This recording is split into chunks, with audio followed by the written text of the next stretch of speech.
It's obvious to me that Trump needs a few lessons on the swamp. I know he was voted in to drain the swamp, but he obviously doesn't understand it. He's talking about letting Obamacare fail since the Republicans could not repeal it. I've heard others say that. Let it die. Let it implode. Well, see, what they don't understand about the swamp is that the swamp, or Washington, D.C., the establishment, whatever you want to call it, it is a myriad of bureaucracies. Layers and layers of bureaucracies. And what's a bureaucracy? There was a movie produced back in 1958 called The Blob. Steve McQueen's first movie. It was about this nasty, corrosive black amoeba from outer space that came to the earth and began to consume everything in its path. And they couldn't stop it no matter what. It just grew larger and larger. That is a bureaucracy. And every time the federal government passes a law, some big deal, it creates either a brand new bureaucracy or expands an existing one. With Obamacare, we may have the largest bureaucracy that has ever been created by the government. It's incredible. So listen, it's not going to die, implode, or fail. It's impossible to do that without repeal. For instance, think about all the taxes that are in Obamacare that people have to pay, and businesses and just all sorts of folks. Is that going to change now that they could not repeal it? Of course not. Not only will they continue to pay, but many of the taxes go up year after year. The 8 million people who paid the penalty tax because they did not buy Obamacare insurance, guess what? They'll pay it again if they don't buy insurance, and it may be even higher for some.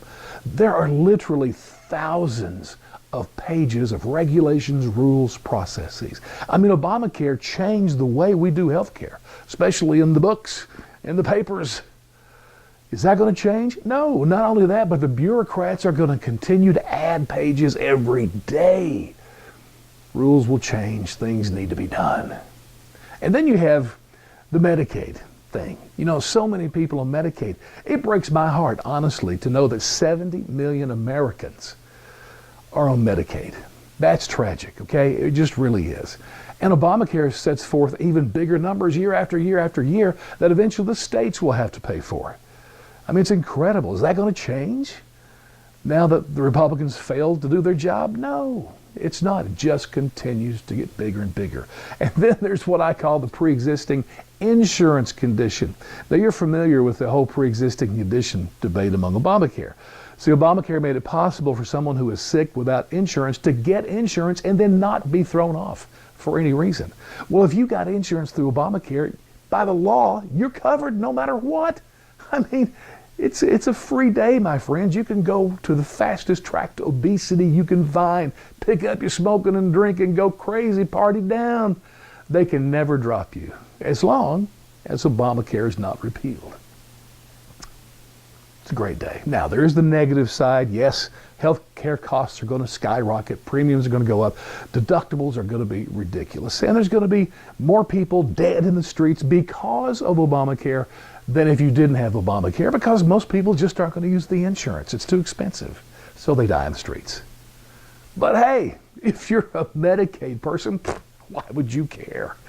It's free. So, is Obamacare going to fail? Is that a good route? Oh man, it's a terrible route. So Obamacare lives.